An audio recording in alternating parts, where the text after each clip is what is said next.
Quand je mets une cassette dans ce Game Gear, je n'ai pas de son ni d'image. Il y a pourtant de l'électricité dans la console et on voit des lignes à l'écran. Bonjour la maison, je m'appelle Giz et pour moi, bricoler, c'est sérieux et on va sauver ce Game Gear. Le premier réflexe quand une console fonctionne pas, c'est de retirer et de réinsérer la cassette en se disant c'est peut-être un mauvais contact dans le port à cassette. Parce que si le jeu se charge correctement, on devrait avoir une image ou du son. Le deuxième réflexe serait de dire « Hey, ça doit être l'écran qui est plus bon. » Ça se peut, ça. Mais là, on revient au premier problème. Si c'est juste l'écran qui est plus bon, on devrait avoir du son. Eh bien, ça arrive souvent que c'est les deux qui lâchent en même temps. Et regardez bien ça. On va aller jouer un peu avec les boutons pour voir s'il se passe quelque chose.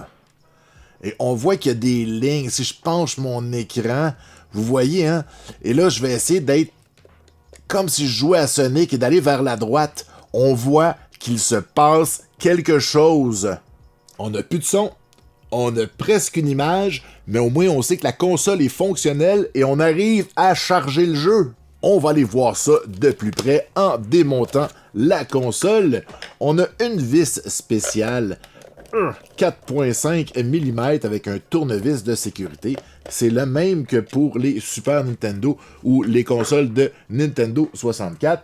Pour le reste, c'est des vis étoiles, des Philips. Donc, on va enlever tout ça.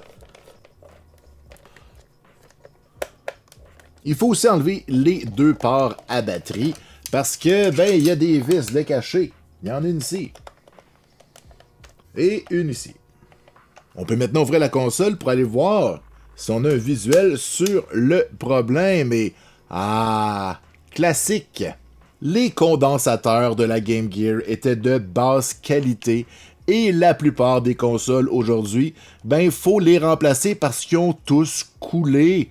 On voit ça, il y a du dommage un peu partout, sont tous plus bons. Et là, on regardait ceux de la vidéo, et ici, on a ceux du son qui semblent tout autant défectueux.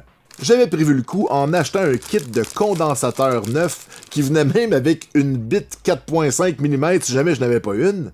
Ça a coûté une vingtaine de dollars et c'est supposé être universel et pouvoir remplacer les condensateurs de n'importe quel modèle de Game Gear. Donc on va avoir des extras. Puis là, 20 dollars c'est beaucoup, mais j'ai fait ça pour pas me casser le basic. Vous pouvez aller dans un magasin d'électronique et les acheter à la pièce pour quelques sous chacun, mais là, c'est à vous de décider, est-ce un bon investissement de votre temps? On va finir le démontage parce que c'est pas judicieux de travailler avec plein de fils autour de nous. Donc, on va enlever le dessus. Oh, il y en a un autre ici. Ok, on l'a eu. On a séparé les deux morceaux. On va dévisser le port à cassette pour aller chercher la carte mère.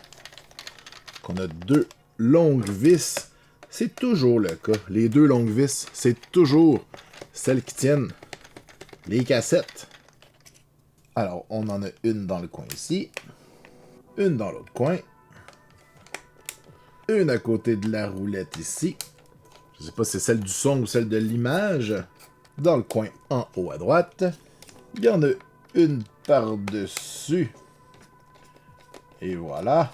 Et je crois que la dernière, c'est celle-ci. Oui, on peut tout enlever.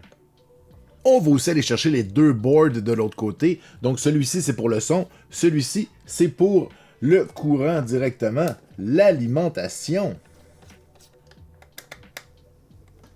Deux petites vis et le tour est joué, mais le morceau ici qui est collé est dans le chemin. Qu'on va l'enlever aussi. Ça va être plus simple. Sinon, je pense pas que j'aurais été capable de l'enlever.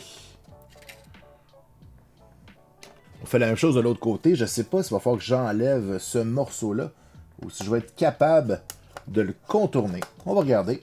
On a une vis ici. Je pense qu'il y en a une autre en dessous. Donc, on va enlever les 4 vis. Et enlever ce que j'aime amicalement appeler le bouclier. Le shield.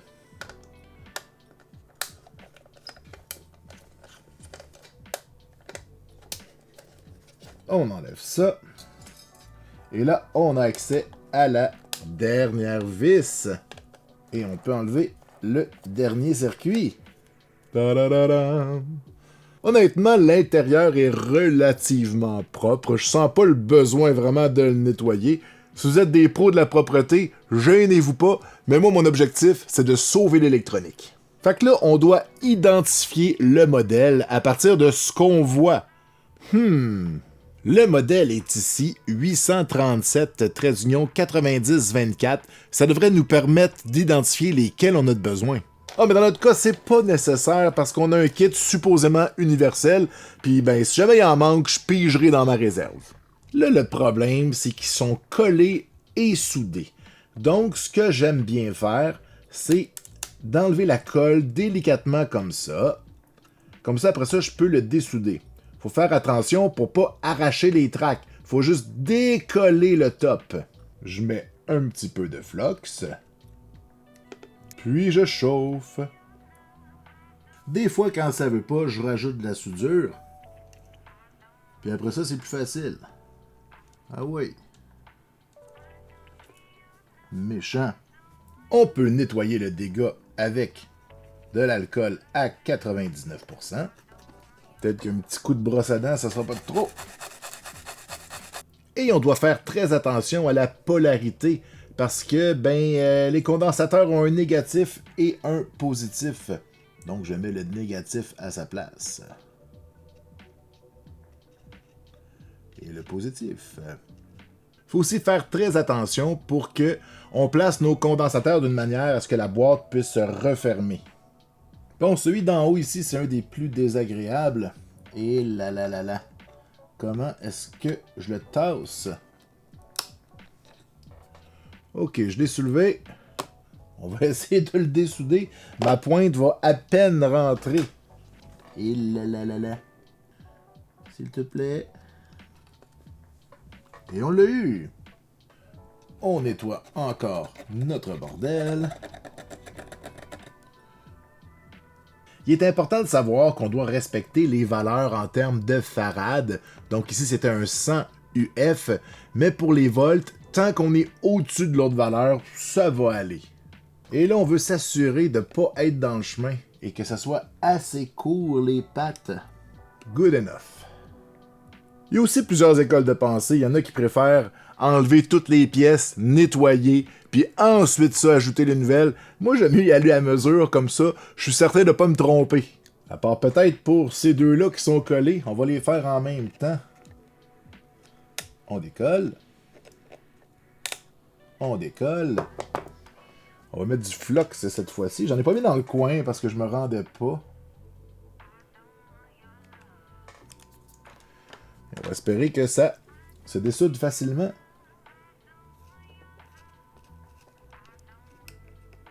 Parce qu'on veut surtout pas arracher les pistes.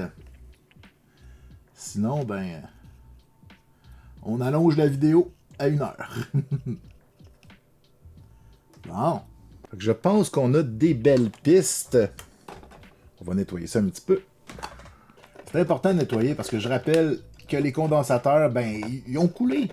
Carrément. Il y a du jus de condensateur partout. À cause ici de l'appui, je pense que je vais être obligé de le mettre dans l'autre sens, malheureusement. Comme ça. Je suis droitier, j'essaie d'y aller avec ma main gauche. Comment? Je vais m'aider un petit peu, là. Hein? Bon, on a un 68 ici. Décolle. Et un 100.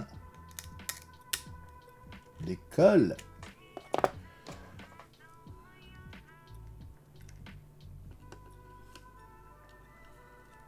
Et voilà. Et de 1. Et de 2. Il reste des résidus de la colle. Ça me stresse pas trop. C'est pas comme si c'était un liquide. Je suis pas mal certain que c'est juste la colle que j'arrive pas à enlever avec des isopropanol. Donc, ne nous inquiétions point. On prépare les tracks. Cette fois, le négatif est vers le haut. Et je soude en gaucher. 2. Et ma main a tout caché. On met le 100.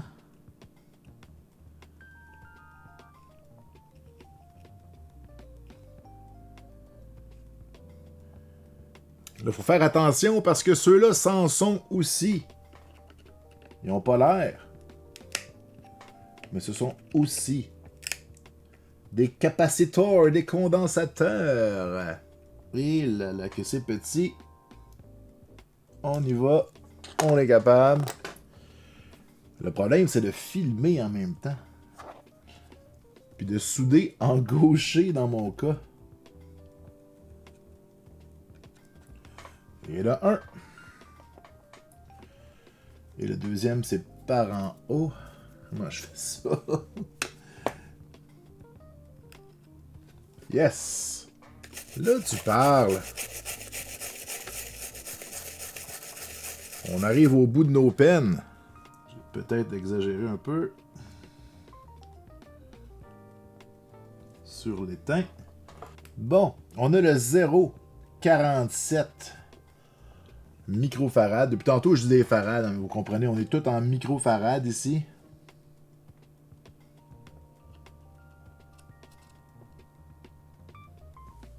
On fait bien attention pour ne pas être par-dessus les morceaux qui vont accoter sur les vis. Par ici. 1. 2. De ce côté-ci, il nous en reste juste un dans le coin. C'est drôle, hein? On dirait qu'il est pogné dans de la colle. Je sais pas si c'est parce qu'il a été changé jadis ou si c'est comme ça que c'était monté. Je le saurai jamais. Et bobo, avec la colle, je sais pas ce que ça va donner.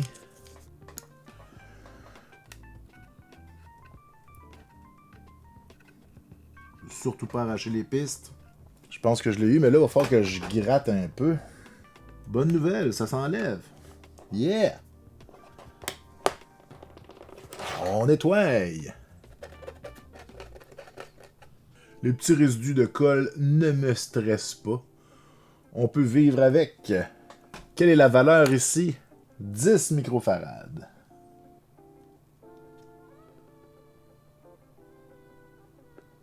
On peut s'attaquer à l'autre côté. Il y en a 3.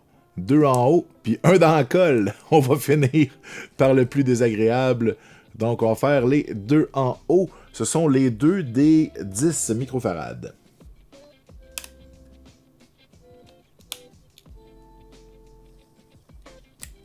Et de 1. Allez, t'es capable. Et voilà. Ça va bien, on n'a toujours pas arraché de track. C'est la joie. On y va encore en gaucher. Je vais être ambidextre avant la fin de la vidéo. Je suis vraiment sur le bord ici. Moi, ça le tasser un petit peu.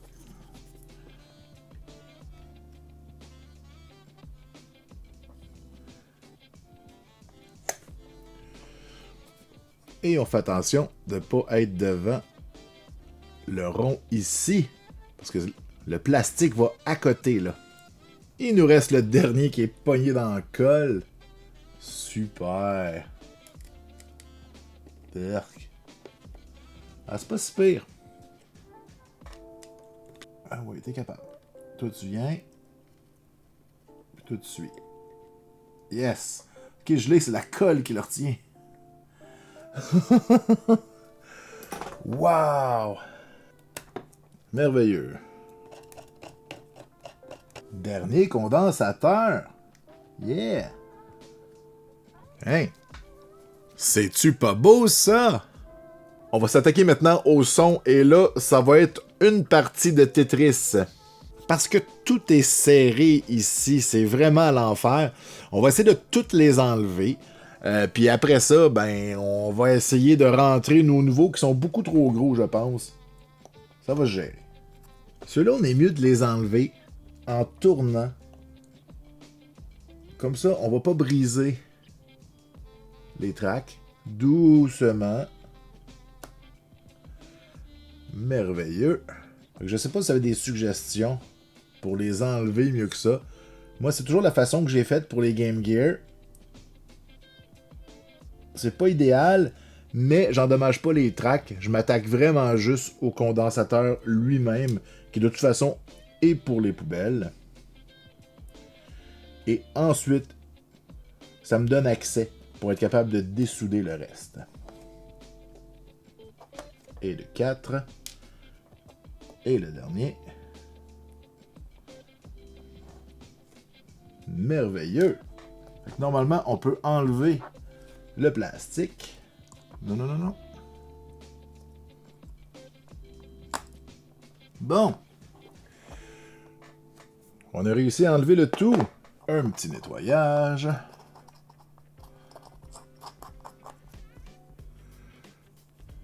Wow. J'ai failli arracher cette traque-là. On va juste s'assurer qu'elle touche encore à la patte.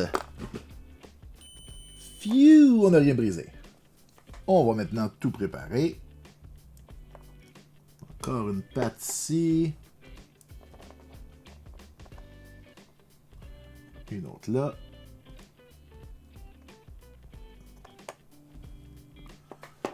Super. Ok, j'ai fait des beaux blobs un peu partout. Mais vous allez voir, ça sera pas de trop parce qu'il va falloir que je joue avec la grosseur des condensateurs. Donc, le premier, je vais essayer de le placer en diagonale comme ça. Il ne dérangera pas personne ici.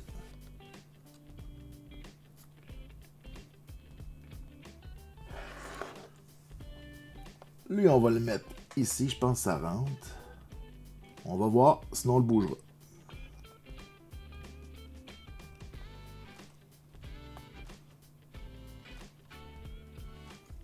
On a un 47 à mettre ici. Ça passe. Hein? Un beau sang qu'on va rentrer ici.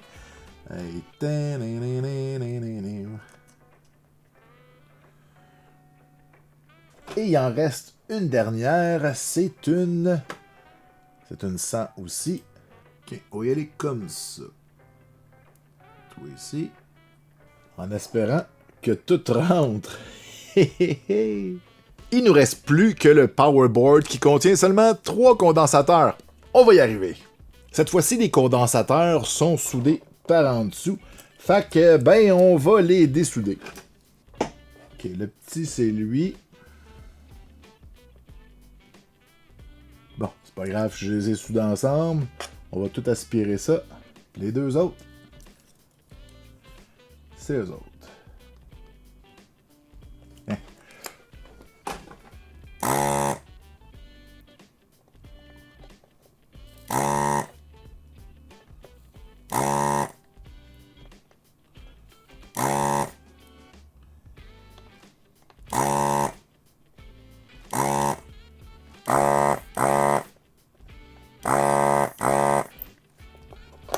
Et de 1.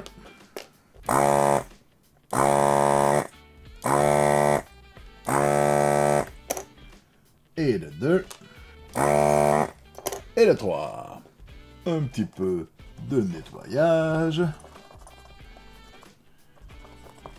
Et là, on a besoin d'un 820 microfarad. Parfait. Le négatif, il est là. Merveilleux.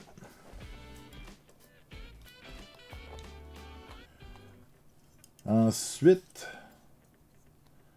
on va les souder à mesure.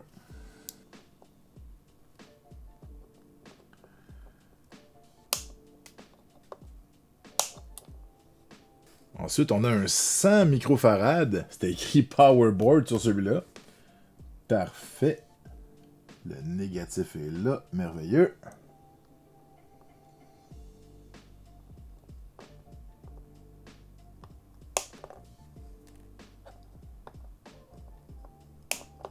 Et on a besoin d'un 22. Un 22.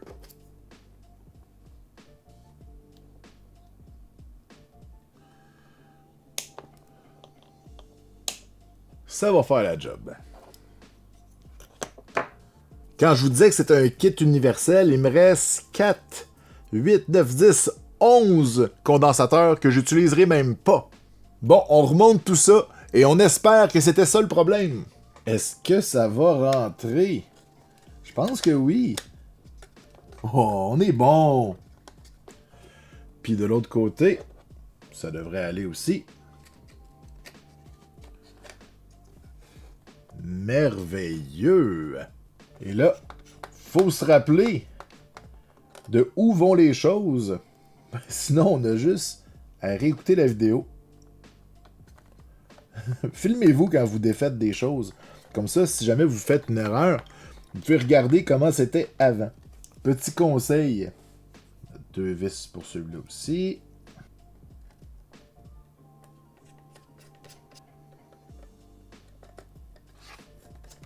Merveilleux. Ensuite, on avait le petit morceau pour les batteries. Le collant. Il colle encore. On est correct. Le bouclier et ses 4 petites vis.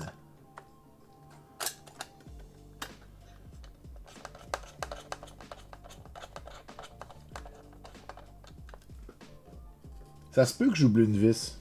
Si c'est le cas, écrivez-le dans les commentaires puis riez de moi. Vous avez le droit.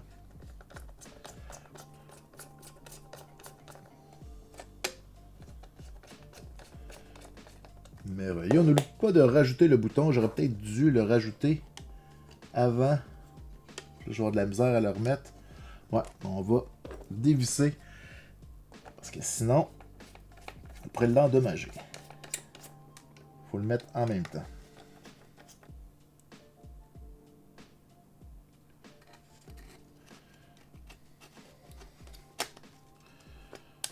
Ah! Voilà.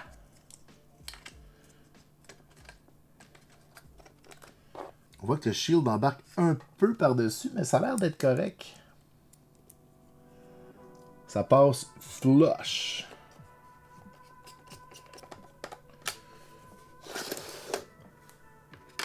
Maintenant, on a l'autre partie. On s'assure qu'il n'y a pas de saleté dans l'écran. C'est la dernière fois qu'on peut le nettoyer. Donc, il est un peu graffiné, le mien. Il existe des produits pour enlever les égratignures. Je n'en ai pas. Peut-être une autre fois. Ce sera un projet à suivre. Ah oui, avant de refermer, assurez-vous que les coussins sont tous bien placés. Sinon, vos boutons ne fonctionneront pas. Super important. Pas de coussin, pas de bouton. Pas de bouton, pas de bouton. On commence par les vis du port à cassette. Ensuite, on a 6 petites vis un peu partout.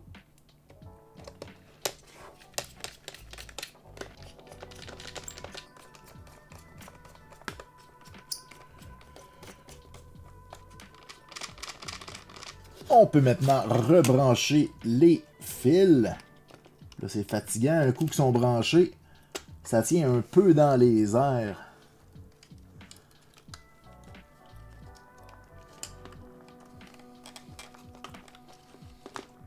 Et le 2. Et le son.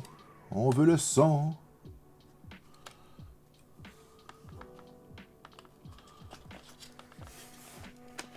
Et on referme le tout.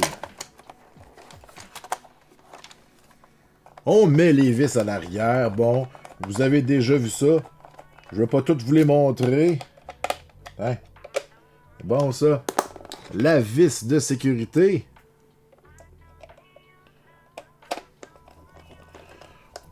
Et ça ne bouge plus. On met les portes pour que ce soit esthétique. Et on est prêt. Le moment de vérité tant attendu. Est-ce que ça va fonctionner du premier coup, les amis? Ha!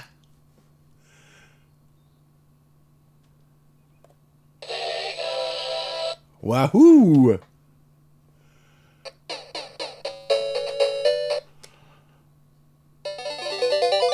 Green Hill.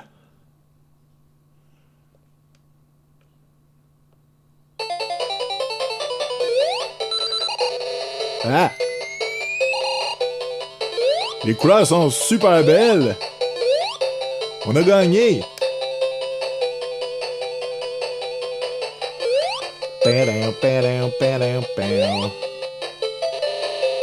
Méchant crabe!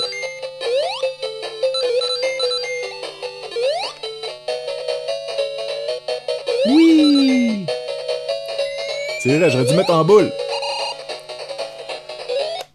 Alors voilà, c'est tout pour cet épisode. C'est comme ça qu'on sauve un Game Gear. J'espère que ça vous a plu. N'oubliez pas de vous abonner pour plus de vidéos. Parce que bricoler, c'est sérieux.